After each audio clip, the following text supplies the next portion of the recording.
It's already awesome. Intimate behavior, so kissing and embracing. So no more kissing, okay?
By the way, if you want a very interesting picture, get a picture of the dome inside the wall. Inside the... Look at this. What dome?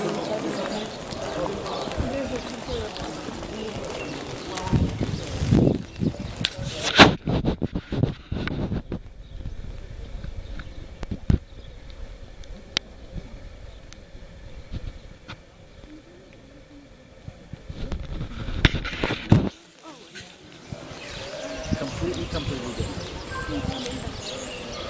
So, you're looking at the El Aqsa. We're looking at the El Aqsa Mosque.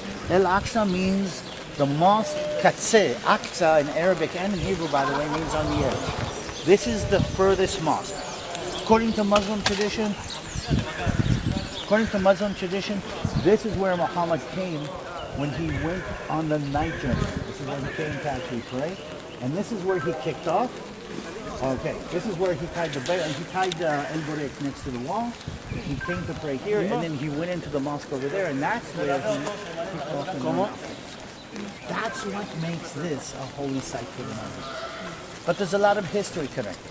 Originally, the temple actually, as far as we understand, stood on top of that mountain. We're on top of, remember the platform? Remember the hat? Okay? We're on top of the platform. Meaning you're not at mountain level. Mountain level, that's the top of the mountain over there. So the mountain actually slants down underneath it. Okay? This is the staircase that leads out to the southern steps. Meaning if you walk down there, you walk down the staircase, you come out to the southern wall. Remember the southern steps? We actually saw the southern steps and the southern doorway actually from that side. Okay, this is the stairway that connects to that, which you can see. If Jesus actually walked in that doorway, he came out here on top of it. And he would have seen a temple that is completely different from what you see right now. Remember, the temple was 2.5 times higher than that. I mean, look at that. That would have been amazing, huge, humongous. And we would have been standing here. And by the way, what do you think happened here? When he comes up those stairways and he sees the money changers here on this plaza, this is where he goes balagan. Okay? He goes balagan on the money changers, and according to most of the traditions, because money changers have to be down there, the fact that he was up here and he found the money changers is probably what turned it into the big mountain. During the Byzantine period, the Temple Mount was left clean. Nothing was up here. In fact, we know from different historical sources that the Byzantines saw the temple platform, this whole huge platform that was totally clean, saw it more as a trash dump than anything else. Meaning if your horse died, you would come and put the horse here and not have to bury it somewhere else, because nobody comes up here anyway. So during the Byzantine period, this is a trash dump. The Temple Mount was cleaned up, I have to say, by the Arabs. When the Muslims conquered this area, They cleaned up the site because they considered David, Solomon, and Jesus as prophets. So that's why they connected. And here's the whole argument. I mean, how are they saying now that there never was a temple? They cleaned it up back then for the same reasons, because Solomon was a prophet in their eyes. David was a prophet, and this is where Solomon built the temple. So that's why they cleaned it up. They built a small mosque here in the corner dedicated to Solomon, but that mosque later on gets turned into what you see here.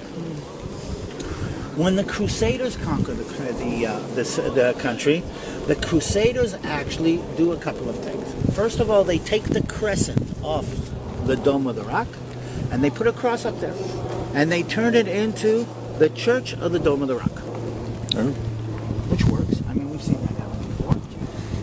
And then they take this structure in the beginning and hand it over to the king of Jerusalem. This was his palace. He lived on the Temple Mount for a while. And at some point, he built a palace inside Jerusalem, closer to the Church of the Holy Sepulchre. And at some point, this gets turned over to the Knights of St. John, which, because their headquarters were on the corner of the Temple Mount, became later on known as the Knights Templar. They're called Templars because of this building. This is the building that gave the Templars their name. Okay? And some of the architecture, you see the zigzag arches that you can see here? Some of the architecture is very, very Crusader architecture. The thingamajigs on the top, you can see the little pillars and the thingamajigs, the pointy things on the top, that's Arab architecture. Okay? But the zigzag arches and the pointy arches are medieval, very similar to the arches that we saw in the upper room. Okay? That is very, very Crusader period. By the way, the Crusaders were here for almost 200 years. But anybody know why the Crusaders become so rich? Anybody know what the Crusaders invented? Trivia. What did the Crusaders invent? The banking check. Did you know that? Okay. The Crusaders' main job was to protect people coming to the Holy Land. So they would kind of create caravans to bring people to the Holy Land. The reason they needed to protect, because the Holy Land trip was very dangerous. Bandits was, pilgrims were fair prey for anybody who decided they wanted to take money from them along the way. So the Crusaders actually were putting these convoys together, and then somebody comes up with this amazing idea. Huge amounts of money are flowing into the country as investment, because the Crusader period, they were actually building a little, fiefdom down here. So European businessmen are coming here and setting up businesses, buying up land and everything, but they were getting robbed on a regular basis. The Crusaders say this: go inside the Templar headquarters, okay, in Paris, put down a bag with 30 pieces of gold, we'll give you a piece of paper. The piece of paper says that you deposited 30 pieces of gold in the Crusader bank, in the Templar bank in Paris. Take that paper with you. Nobody knows what it is. Nobody knows how to read. You can hide that on yourself. Come here, go inside that building, give them the piece of paper, and they'll give you 28 pieces of gold. And they become filthy rich. The Crusaders were so rich, okay, that the kings and queens of Europe were borrowing money from them. One of the kings was a guy named Philip the Fair, who owed the Templars so much money, and he didn't want to pay him back. So he decided, you know what he decided? You know how the Crusaders ended? He accused them of having sex with the devil. And they were all burned at the stake. Okay. And that's why he kind of did not have to pay his money back, I guess. Anyway, at some point, the Arabs reconquer this area, so they take down this cross, put up the crescent, okay, and this again becomes a mosque. And that's more or less the situation today. Different buildings, you see the awning, the building over there on the western side was built in a different period. Some of the buildings inside were built on a different period. By the way, you see that row of arches over there? What's that? That's the Wailing Wall. That's the top of the Wailing Wall. Remember when you came up the So, and again, here's the politics of the situation. Kids have, we know that they have stockpiles of stones inside the mosque. Now, Israeli police don't really go into the mosque because it's a big balagan. So every once in a while, they come, take these stockpiles of stones, run over there, throw them over the top, okay? And that's how to start a riot. I mean, that's the easiest and the surest way to start a riot. Then these guys react as quickly as possible, okay? So you get a little bit of an understanding of the sensitivity and the tensions that are actually going on. One thing I noticed is they're a lot more armed than at the Here? Yeah. Yeah, I I mean, the here's where the stuff happens. You still are safer statistically than anywhere else in the world, even here. yeah. But you understand that this is the most sensitive place in the world. I mean, you can't even get close to the building. So we can't go inside. No, you can't go inside. I've been But in they can? when I was a little bit younger. If you're Muslim, you can get inside. Now, how do they know if you're Muslim? You do not look Muslim. You can pretend. Yeah, let's see you try to pretend to be Muslim. You just bathe in coffee. No, it It'll doesn't dye really your work. skin. And they will ask you, what time did you pray this morning? I'll do my homework. So you could, if you wanted to do that. If you want to go that far, you probably could. But basically, only Muslims are allowed in. When I was a kid, okay, we were still allowed in. Okay, now here you're looking at something that's a little bit different. See the guy with the kippah, the guy in the blue jacket? Yeah. They're Jewish. And they're up here for Jewish religious reasons. Which is why, look at what's going on. Yeah, they got the guards just Look at the guards all over them. I mean, so a group of Jewish rabbis interpret the Bible a little bit differently than the traditional rabbinic rabbis and allow people to come up to the Temple Mount.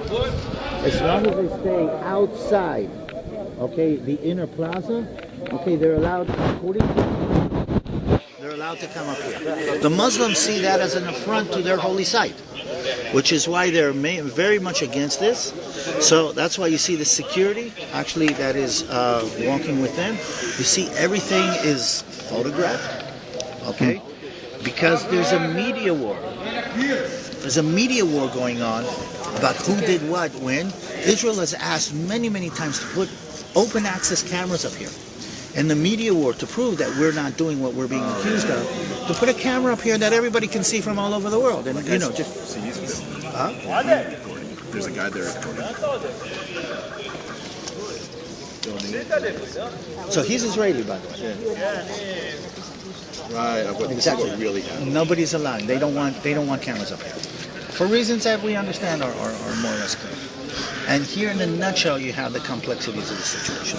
Do you understand that World War III is going to start from here? Actually, literally, where you're standing between this mosque and that mosque, this is where it's going to all come together. And that's why this is so